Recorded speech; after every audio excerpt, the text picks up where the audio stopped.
Here's something that bothered me for a long time. Every country on Earth seems to have ended up with the same basic version of modern life. The same store layouts, the same kitchen appliances, the same way of moving through a city, even when those countries had totally different traditions and totally different ways of doing things before. That's not a coincidence, and it's not just globalization in some vague sense. It's 15 very specific American exports that most people never think about, and we're breaking down every single one. Number one, drive-through restaurants. The drive-through window sits exactly 48 inches off the ground in almost every country on Earth. And that number came from one chain's operations manual written in California in the 1950s. Nobody internationally voted on it. It just traveled. Most people assume the drive-through spread because customers loved it, but that's not really why it's everywhere. American fast food chains made it a non-negotiable franchising condition, so any country that wanted the brand had to build the infrastructure around it, including road geometry, zoning setbacks, and curb cut standards.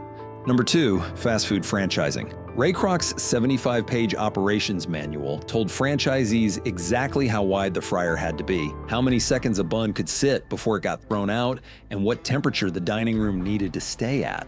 That's what he sold in 1954.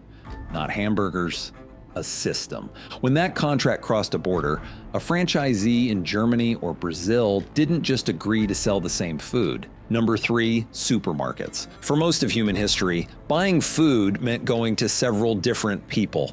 A butcher for meat, a baker for bread, a vendor in an open market for produce, each running their own small operation with their own prices and their own relationships with customers. The American supermarket didn't just offer a cheaper alternative. It required refrigerated trucks, centralized distribution warehouses, and a home refrigerator at the consumer end. And all three had to exist simultaneously, or the whole system fell apart. Number four, shopping malls. Victor Gruen designed the first enclosed mall in Edina, Minnesota in 1956. And his original idea was actually a climate-controlled town square, where people would hang around, not just buy things. He wanted to recreate the European pedestrian plaza, but indoors. Within 20 years, he was publicly disowning what it had become because developers stripped out all of that civic thinking and built a pure retail machine on cheap suburban land, ringed with parking, specifically designed to pull spending away from downtown. The global impact wasn't aesthetic though, it was legal. Number five, credit cards. Diners Club launched in 1950 with a simple pitch.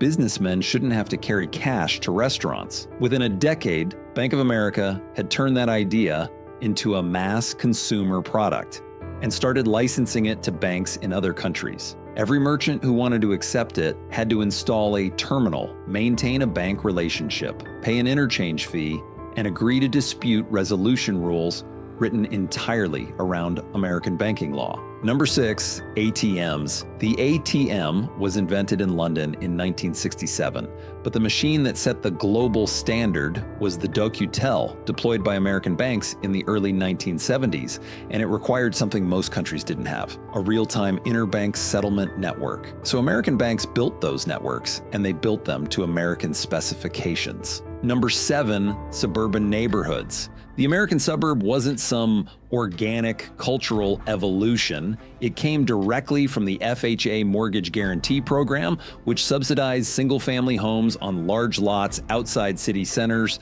and explicitly refused to back mortgages in dense or mixed-use neighborhoods. That financial decision made low-density, car-dependent development the only economically viable option. Other countries looked at American prosperity in the 1950s and 1960s and copied the physical form without importing the federal subsidies underneath it. Number eight, interstate highways. The interstate highway system got authorized in 1956 as a defense project, a way to move troops across the country fast. Within 20 years, it had done something nobody planned. It decided where everything went because commercial development clustered around interchanges and residential sprawl filled in between, and that geometry became the template for growing cities everywhere. Number nine, air conditioning in homes and offices. Before air conditioning, hot cities were built around the heat. Thick walls, narrow streets, interior courtyards, sleeping areas designed to catch night air. These weren't decorative choices. They were engineering solutions refined over thousands of years. American office buildings from the 1950s onward treated AC as a given utility, which meant architects could design sealed windows, glass curtain walls, and deep floor plates with no natural ventilation. Number 10. Home refrigerators. In 1913, the first home refrigerator sold in the US for around $1,000, roughly the price of a car. By 1950, over 80% of American homes had one. The refrigerator and the supermarket spread together because bulk buying and weekly shopping trips don't make economic sense unless you can store what you bought. Number 11, microwave ovens. In 1945, a Raytheon engineer named Percy Spencer noticed a radar magnetron had melted the chocolate bar in his pocket, and within 2 years, Raytheon had a patent. Within 20 years, the microwave sat in American kitchens everywhere. It didn't spread because it cooked better. It spread because it matched a specific American assumption. Number 12, disposable diapers. Before Pampers launched in 1961, cloth diapers were just how it worked everywhere. Not a lifestyle choice, not a class signal, just the universal default for keeping a baby dry. Procter & Gamble didn't just sell a product. They funded studies, partnered with pediatricians, and built a narrative that cloth was unhygienic, a claim the research literature still hasn't settled. But the narrative worked. Number 13, barcodes and checkout scanners.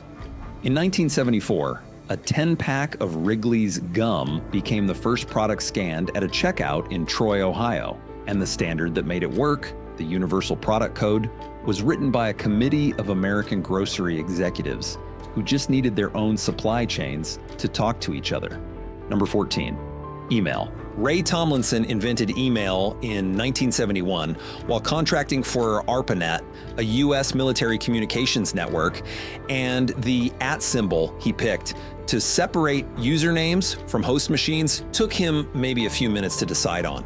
It's now in billions of addresses, the protocols that actually run email. Number 15, smartphones. The iPhone launched in 2007, and within 5 years, it had set the global default for what a smartphone was. Screen size, touch interface, app store model, and a payment system that required an American bank relationship to use fully. Apple and Google wrote their App Store rules around American legal requirements, then applied them everywhere.